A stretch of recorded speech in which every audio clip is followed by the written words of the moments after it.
Bien, vamos a ver qué ocurre con los constructores y destructores cuando hacemos derivación de clases a través de herencia. Cuando nosotros entonces derivamos una clase y en esta clase incrementamos o adicionamos alguna variable extra, entonces en ese caso requiero definir un constructor que sea responsable de inicializar esa variable extra. Todo el resto de las variables se va a inicializar con la clase base. Eso significa que cuando yo declaro un objeto de la clase C, entonces primero se llama al constructor de la clase A, que es la clase base, y después al constructor de la clase B y finalmente al constructor de la clase C. Esto suponiendo que nosotros estamos derivando la clase C de B y la clase B a su vez ha sido derivada de A. En ese caso, ese sería el orden en el que se van llamando a los constructores. Recuerden que el llamado a los constructores se hace en forma implícita. Eso significa que no tengo que directamente decir que voy a llamar al constructor. Simplemente al momento de yo declarar un objeto de la clase C, entonces eso implicaría que voy a llamar al constructor de A, B y C en ese orden. Cuando mi variable ha dejado de ser utilizada, cuando mi objeto ya no lo voy a seguir utilizando porque ya terminó la función en donde lo declaré o ya terminó mi programa principal en donde lo declaré, entonces en ese caso implícitamente se llama al destructor. Nuevamente, no tengo que hacer un llamado explícito del destructor, simplemente implícitamente se llaman y lo que va a ocurrir es que entonces los destructores se van a llamar en forma inversa, es decir, primero el de la clase C, después el de la clase B y finalmente el de la clase A. Recuerden que los destructores solamente se utilizan cuando mis clases están utilizando memoria dinámica. En caso contrario, no hay necesidad de llamar al destructor.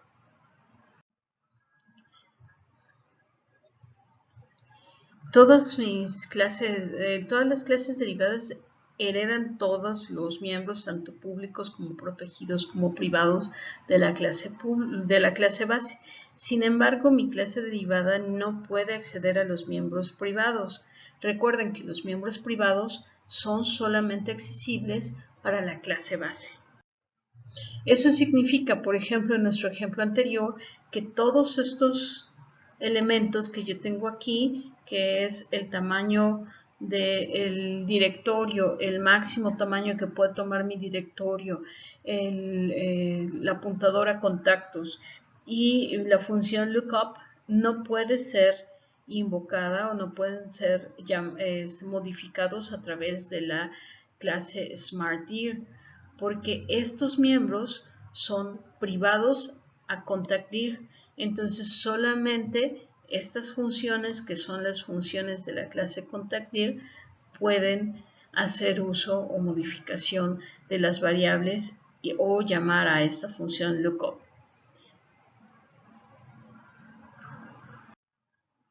Sin embargo, si yo quisiera que la clase derivada tuviera acceso a esos miembros privados, entonces tengo que relajar las restricciones de acceso por medio de declararlos como protegidos. Si los miembros protegidos siguen siendo privados para todos todo lo que está fuera de la clase, pero son accesibles tanto a la clase como a las clases derivadas.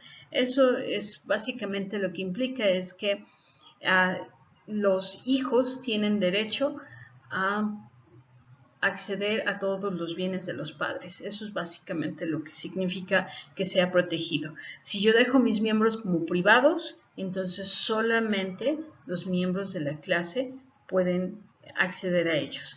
Pero si yo quiero que también todas las clases derivadas tengan acceso a esos miembros, entonces tengo que declararlos como protegidos. En ese caso, lo que implicaría es que yo tengo que poner esta función y estos miembros dato como protegido. En ese caso, ahora sí, mi clase SmartDir tendría la posibilidad de llamar a la función lookup o de directamente manipular el apuntador o los enteros que me determinan el máximo tamaño o el tamaño del directorio.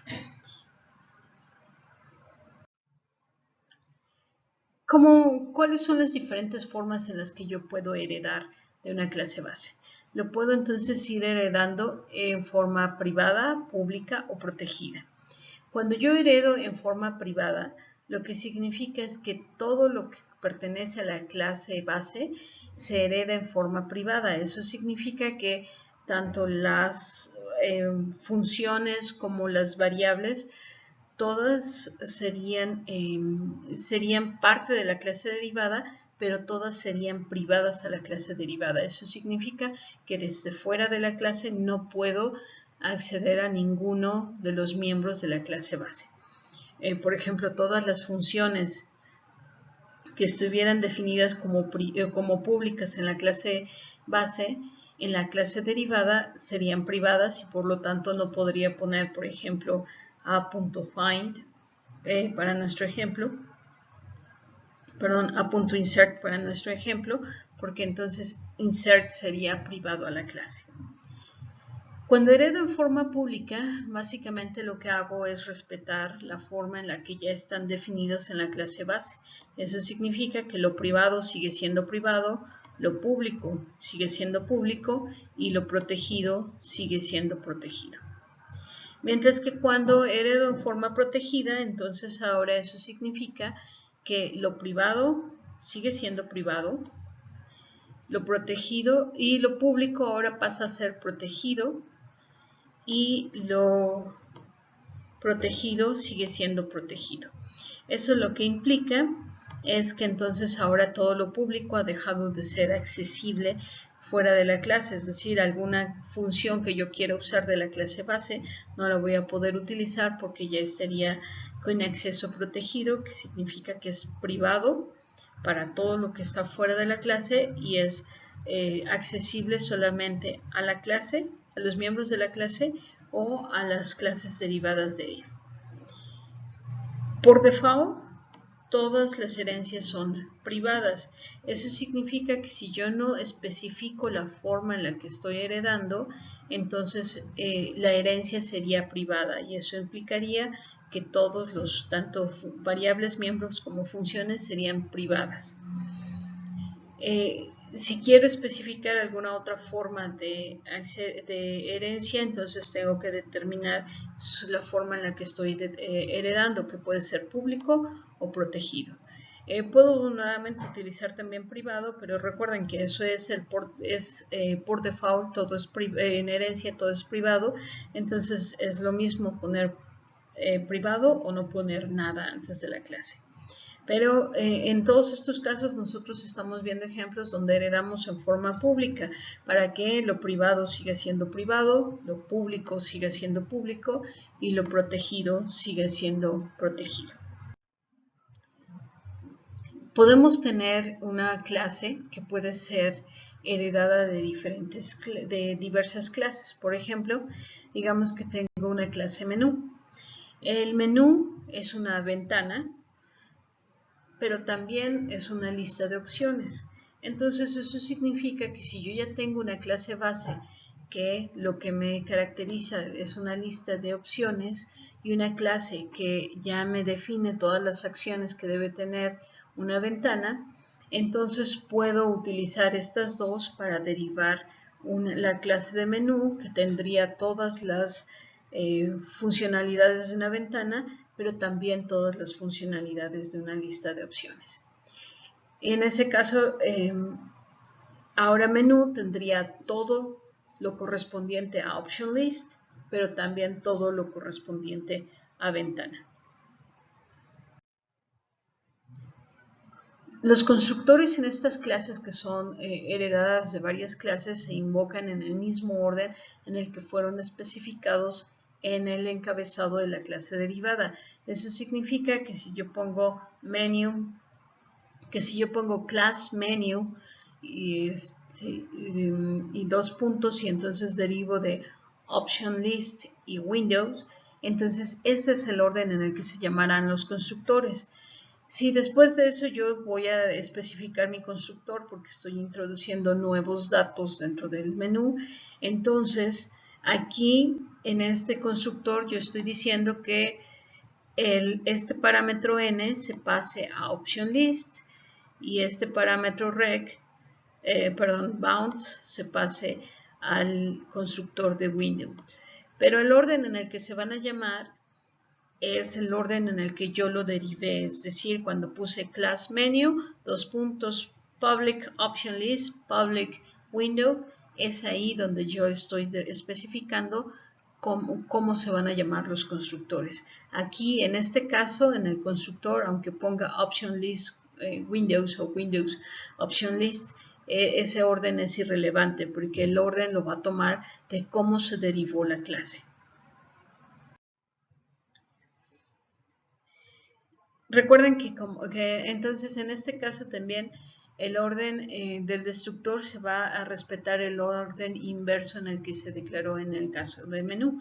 ¿Sí? Entonces para este caso primero se llamaría el destructor de menú, después el destructor de ventana y al final el destructor de option list.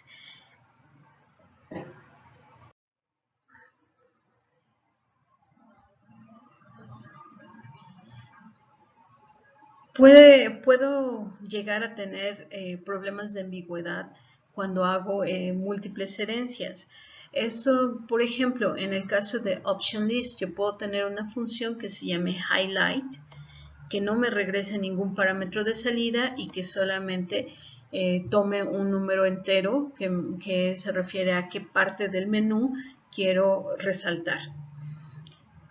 En el caso de ventana también puedo tener una función que se llame highlight, de nuevo no regresa nada y recibe como único parámetro de entrada un número entero que me determina qué parte de la ventana quiero resaltar.